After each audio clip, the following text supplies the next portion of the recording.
Okay, once again, welcome to MCI Leathercraft and School of Shoemaking. I haven't marked the next thing we want to do is to draw out or impute special and important lines and points with which we'll be using to draw the pattern that we want to create. The first line we'll be drawing is the center line. The center line, as the name implies center, is the line at the center of the line, at the center of the last, both in front and then behind. So that will be the center line. The next one we'll be drawing is the vamp line. The next one we'll be drawing, or we'll be taking note also of the vamp point and then maybe counterpoint and the others. So quickly, there are different ways different persons draw their center line. One of them, or one of the common one, is to mark out or to point points that can be used for the center, and then you take a masking tape and then draw a straight line and put it on those points. But in some other cases, you can use your straight ruler for a flexible ruler that is flexible, that can bend. It's a rubber flexible ruler. You can use it to get your center point or your center line. All you just need to do is to get the top point and then the down point, and then join them together with your straight flexible ruler. The flexible ruler can be gotten in any of these bookshops around your place. Yes, your place, you get flexible ruler there, those bookshops around you. So I can draw now from the top to the bottom to get me my center line.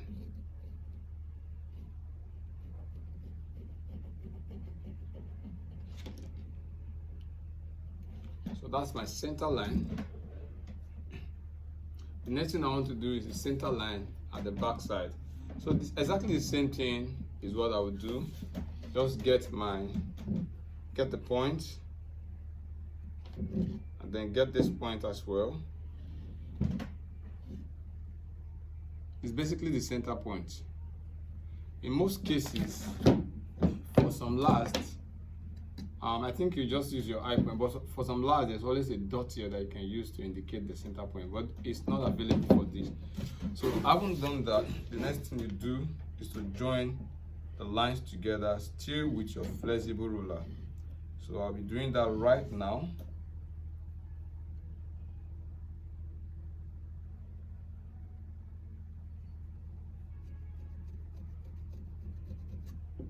So that's the center point, or the center line rather, from top to bottom. If you make use of your flexible ruler, since you can go around the last, it will be easy for you to achieve what you want to do.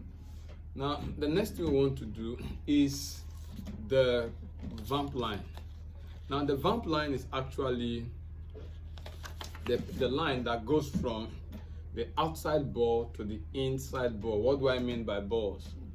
The balls are actually the most protruded part of the last. The part where it come out. Yes, the part where it come out pass. Like if you notice, as it's obvious now, this part is protruding for this part, for the lateral part, and then this part is protruding also for this other part. Are we there? So this is a ball and this part is the ball. Now for this part, the right hand part where my last masking tape is now is actually called the lateral part of the last. Meanwhile, this inside part is called the medial part. So if I join a line from the medial ball to the lateral ball, I have what I call my vamp line. Are we okay? Now it's actually very simple for you to get your balls. All you just need to do is to get any straight stuff. Let me use this punching board. If you position this, you notice that wherever this last is meeting this board rather, is where that ball is positioned. You do that for the other side, and you see it around here. So that's my ball. If you don't have anything, just position it on the table. Wherever it is meeting, you have exactly the same place, or you have exactly the same thing. That's where your ball is. Then if you turn it the other way for this guy, where it is meeting is where your ball is. So joining those 2 points together with your measuring tape, I'll be having this guy.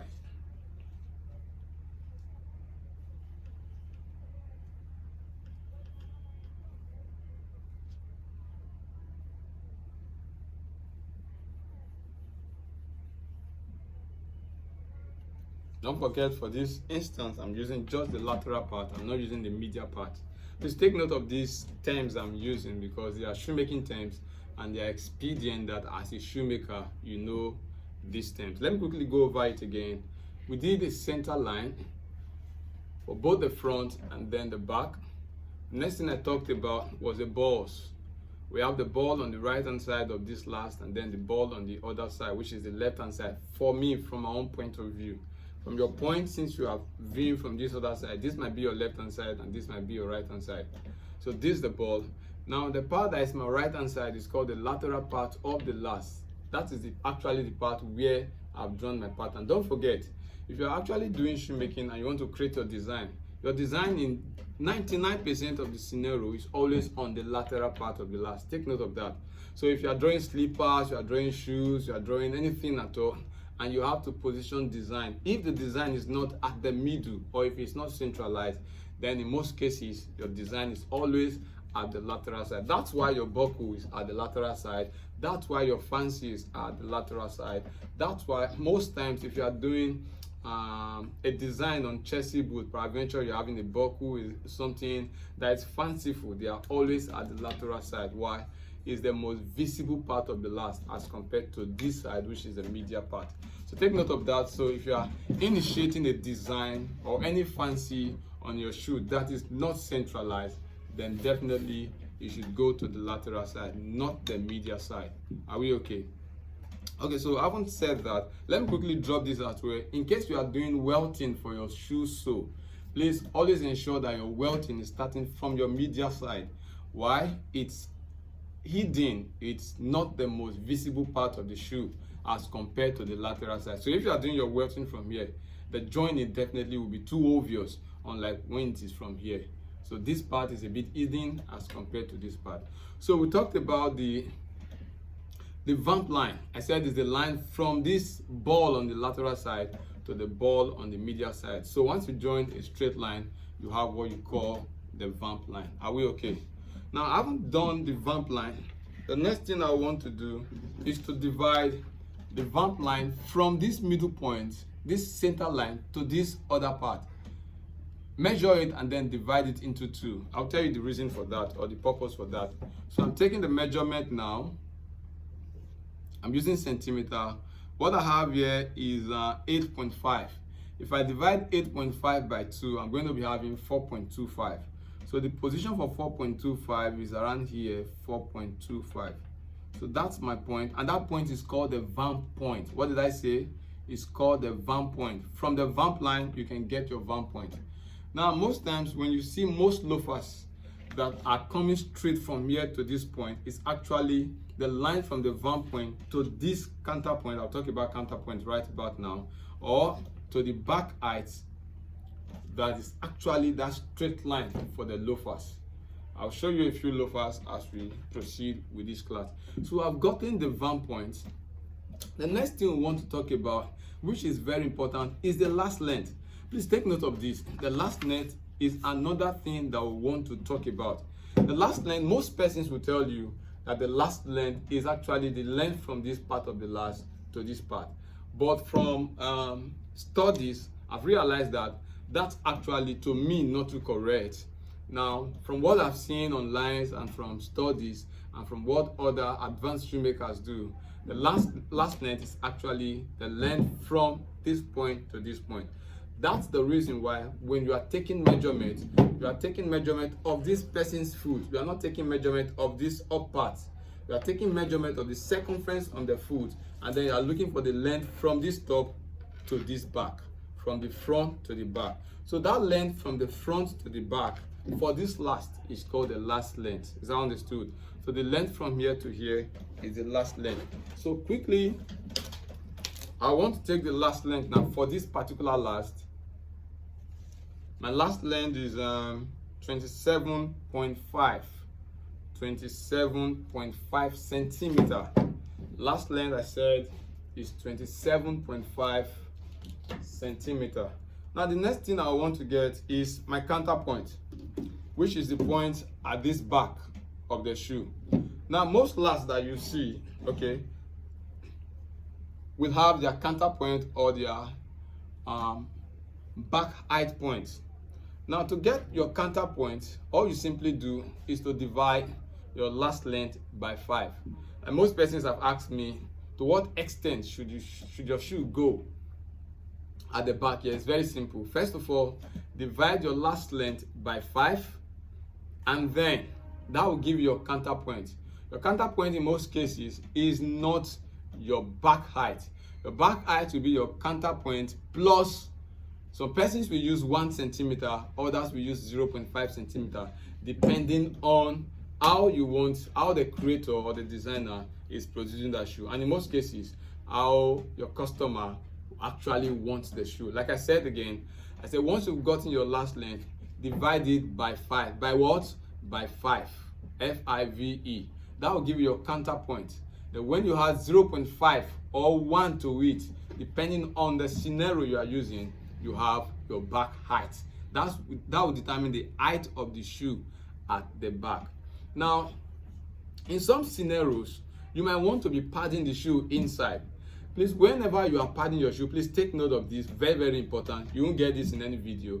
Whenever you have to pad your shoe inside, maybe with Marco or with any material, ensure that the height of the material you are using to pad, I'm not talking about just flooring, maybe just leather, I mean padding, maybe with Marco or any other thing that you know is a bit thick, like 0.5, like 1 centimeter. Ensure that the height you are using to pad is put into consideration as far as your back height is concerned. So we've measured that. Let me quickly divide this guy by 5. Where's my calculator? So we have that this last length is 27.5. So I'll quickly do 27.5 divide by what? I said you should divide it by what? By 5. That will give you your counterpoint. 27.5 divided by 5 will give me 5.5. 5.5. Can you see that division? Maybe you can see it clearly. 5.5 cm. So 5.5 cm would be around here. So this 5.5 cm. 5.5 cm will be my what? Will be my counterpoint. Yes, you got it right. 5.5 cm is my counterpoint. So this place where my pencil mark is my counterpoint. Remember I said to get your back height, you are adding 1 cm or you're adding 0.5 cm depending on what suits you. I haven't done series of practice. You know what is best for you and your client. But for this scenario, I'll be adding 1 cm to get my back height. And coincidentally, 1 cm is fair for me. Now for most lasts, like this last you are seeing here, if you check very closely, you notice that there's already a mark here. Now majority of the people that created this last have already placed a mark for a back height for you. Now some lasts, most lasts we have it. If you check this also, they have the mark here.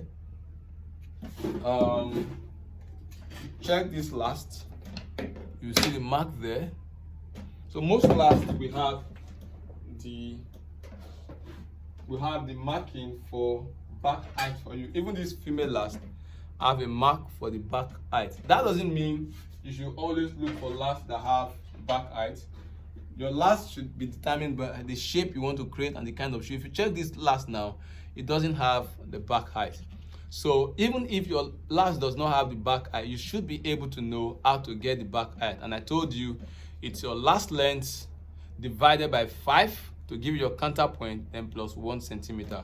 Some other person or in some scenario, you can add 0.5 centimeter. Peradventure, your client has complained that your back height is actually too high for him, and as such is giving him blisters or something like that, so you can make it 0.5. But in this scenario, I'll be using 1. So let's confirm if what we have is okay. We said the last length, this is exactly the same last as this. This is the second leg. So the last length we said is 27.5. When we divide it by 5, we have 5.5.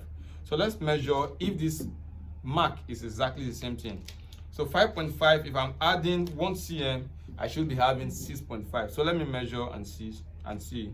So I have, for this guy, I have exactly 6. So for this scenario, they added 0.5. I have exactly 6 for this mark already. So they added 0.5. But for me, I added 1 cm, not 0.5. So 0.5 should be around here, but I added 1 cm to give me my back height. So like I said, you can add your 1 cm and then you can add 0.5 depending on what you want to achieve. So basically, those are the part or the important points of the last you need to know. I talked about the center line at the front and the back. I talked about the vamp line. I talked about the vamp point, and then I talked about the last length. I talked about the counterpoint, and then I talked about the back line. Then lastly, what I'll be talking about here is the line that will form your shoe height. That is the line from this vamp point to your back height. So to get this line, I simply use my measuring tape and then join them together. Now there are so many things you can use to achieve this, but for this class, I'll be using my measuring tape. Probably in any other class, I can show you what to use. But in case you can't get those things around your market, you use your measuring tape and you are good to go. So just hold your measuring tape round. Make sure that the two ends you are having is touching this point and this point. And then once it's straight on it, you draw the straight line. Draw the straight line. And that will be it.